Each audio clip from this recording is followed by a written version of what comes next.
Andrew, you have like 63 kids.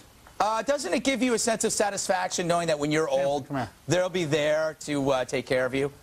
What are you doing? I don't know. Here's one of them. Hey, how are you? This isn't my son, by the way. So I thought I'd bring him over here. That is a terrible. Is he allowed? Yes. Look, what's your opinion on this one? The thing about Nancy Pelosi is that she also said that it would help the economy, birth control, which had me thinking. I think that she means she's going to put on eBay her diaphragm signed by Fabian. Oh, very interesting. I'm so glad your young son got to hear that. Exactly. He loves birth control humor.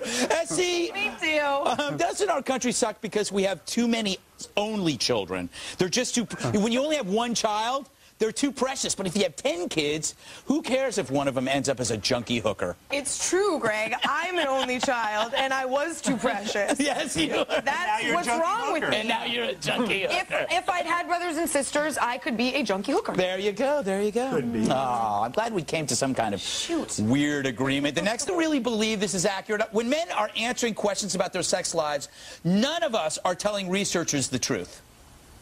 That's true. The problem for me is that whenever I go down there, because I'm getting older, to test for prostate cancer or testicular cancer, I'm already there.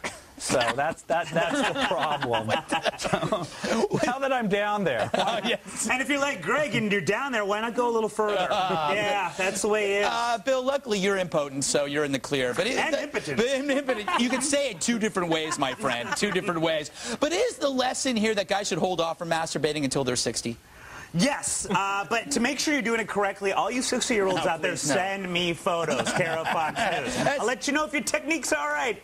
See, the study only looked at men. Is that sexist? It was. What about women? What about me? What's going to happen if I do it? I want to know. This is like the stuff that nuns were telling us as kids. This is just so wrong and an abuse of power. I'm angry. Yes. The nuns and the scientists are one and the same. You know what would make you happy right now, Bill? What do you think would make her happy right now? Does it involve something cute and possibly sleepy? I bet it's going to be something cute and sleepy. Maybe something like an otter. Well, you're not normally a Betty man, so I think the odds are in your favor. Oh, there you are. Okay. Andrew, we can hear you. Talking to his kids. Cute. Yeah. Andrew, where are you finding these kids? And how much are you paying them? Again, they're not mine. We know that because they're adorable. Yeah, they really are. You are too. Aw, thanks. All right. Andrew, post 9/11, is it understandable that flight crews want to take every precaution to ensure that flights are trouble-free? No, this is the one thing we'll all agree that Bush is worse than Hitler. What they have done to fly in an airplane is hideous. Barack Obama had an opportunity to erase that. The way that it takes 2 hours to get into an airplane these days, to get rid of a person's children because they misbehaved on a flight, it's ludicrous. I think you're biased, though. The first thing, yeah, I know, I am slightly biased. It takes like 4 hours to get my family of 32 in. But Barack Obama has the whole Patriot Act. We've overreacted since 9/11, and the one thing that he goes after is Guantanamo Bay. How does that affect an average American since 9/11? Is that the worst thing in his mind that we've overreacted to since 9/11, is taking a whole bunch of enemy combatants and put them in Guantanamo?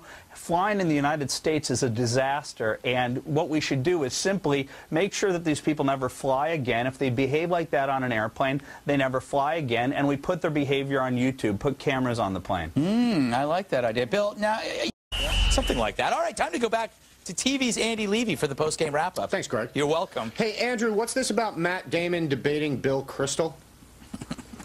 Well, Matt Damon said something mean about Bill Kristol. He called him an idiot. My kids said they didn't think it was nice for that man on television to say nice things about that nice man on television.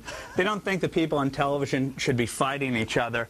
So I think that they should have a debate in a civil fashion. I'm just trying to teach the kids the proper way to fight things out. Excellent. Nice. You are dad of the year. He said it in a way that both his kids and Greg can understand. Yes. And I'm not sure I did. Hey, SE, you got a new Sports Illustrated column coming out?